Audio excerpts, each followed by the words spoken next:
পুরনো এসি হয় তাহলে ওইটা মানে আগুন ধরার সুযোগ নাই। আর এখন বর্তমান যে এসি গুলো আছে 410 গ্যাস, এই গ্যাসটাই হলো যে আগুন ধরার সম্ভাবনা বেশি থাকে, এটাই শর্ট সার্কিট হয়ে যায় অ্যাভেলেবেল। আগের এসি গুলো ওটা আমরা 22 নম্বর যে গ্যাসটা ব্যবহার করতাম, ওই গ্যাসটা হলো সমস্যা হলো যে আপনার ওটা কোনো আগুন ধরতো না, আগুনের কাছে গ্যাসটা ছাড়লেও কোনো আগুনের কোনো করবে না, সমস্যা হবে না। আর এই 410 যেটা, এটা আগুনের সাথে সংযোগ আছে, এটা কোনো ফায়ার হইলেই ওখান থেকে আগুন ধরতে পারবে। যে 22 নম্বর যে গ্যাসটা, এটা আবহাওয়ার জন্য খুব ক্ষতিকর। এই গ্যাসটা এখন বর্তমানে স্টপ করে দেওয়া আছে, যেগুলো বাজারে আছে এগুলোই সেল হবে, যে কারণে আপনার এই গ্যাসটা বন্ধ হয়ে এখন এটার পরিবর্তনে 410 গ্যাসটা বের করেছে। আর এই মডেলের এসিগুলো এখন আসবে। এটার জন্য আমাদের টেকনিশিয়ানের সতর্ক থাকতে হবে, প্লাস যারা ইউজার আছে তাদেরও সতর্ক থেকে এটা কাজ করাইতে হবে। অনেক সময় আমরা 18 দিয়ে রাখি, মনে করি যে 18তে মনে হয় অনেক বেশি কোল্ড হয়, আসলে কিন্তু 18তে অনেক বেশি কোল্ড হয় না। 18 যেটা আসবে 16 দিলে ওইটাও আসবে, আর হলো 30-এ দিলে ওই সেম টেম্পারেচারেই আপনার ঠান্ডাটা আসবে। এটা হলো রুম টেম্পারেচার। এই রুম টেম্পারেচারটা আমাদের মিনিমাম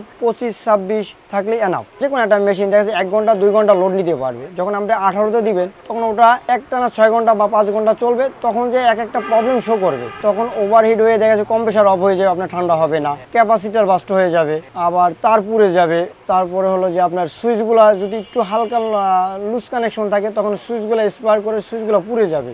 এই প্রবলেমগুলো অ্যাভেলেবেল শো করবে। তো এই জিনিসগুলো হলে ইউজার উপরে ডিপেন্ড করে, অনেক কিছু নষ্ট হওয়ার উপরে। রুম টেম্পারেচার যদি ঠিক মতো রাখতে পারে, অটো হবে, তখন তার বিদ্যুৎ বিলও কম আসবে, প্লাস তার এসিটাও ভালো থাকবে। 1 টন এসির জায়গায় 1.5 টন লাগালে কোনো প্রবলেম নাই, কিন্তু 1 টন এসির জায়গায় 1.5 টন দিলে অ্যাভেলেবেল ভালো হয়, কারণ ওটার ঠান্ডাটা আমরা দ্রুত পাবো। মনে করি যে আমরা এসি বড় হইলে মনে হয় সমস্যা, না, বড় হলে আমাদের জন্য সুবিধা। কারেন্ট বিল মানুষে মনে করে বিদ্যুৎ বিলটা বেশি আসে, কিন্তু না, আসলে বিদ্যুৎ বিলটা এমন বেশি না। এটা হলো যে আপনার দেখা গেছে আপনার 1 টন এসিটা চলবে 20 মিনিটে, আপনার ঠান্ডাটা আসবে রুমে, আর ওখানে 1.5 টন দিলে আপনার দেখা যাচ্ছে 10 মিনিটে পাইতেছেন। তাই আপনার কম্প্রেসারটা কম চালু হইতেছে, কম চলতেছে, বিদ্যুৎ বিল কম আসতেছে। যদি আপনি 1.5 টনের রুমে যদি 1 টন দিয়ে থাকেন, তখন যে হবে কি হবে, আপনার লং টাইম চলবে। আউটডোরটা লং টাইম চললে তখনই বিভিন্ন শর্ট সার্কিট হয়ে যাবে, আপনার কম্প্রেসার নষ্ট হয়ে যাওয়ার সম্ভাবনা বেশি থাকবে।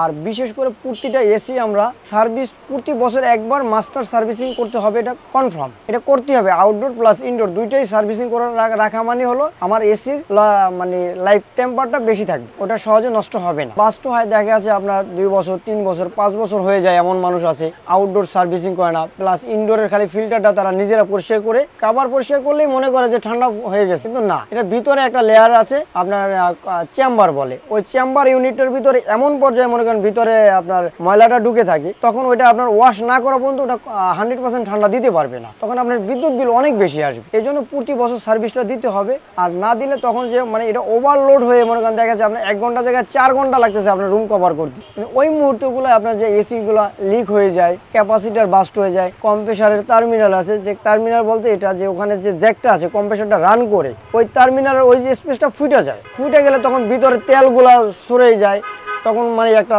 বিকট একটা আওয়াজ আসে, এই প্রবলেমগুলো ফেস হয়। আর শীতের সময় আমরা এসি স্টপ করে রাখি, তখন ওই টাইমিংগুলো আমাদের এসিগুলো সব থেকে ভালো হয়। ইনডোরটাকে যদি কাভারিং করে রাখা যায় তাহলে সব থেকে বেস্ট হয়।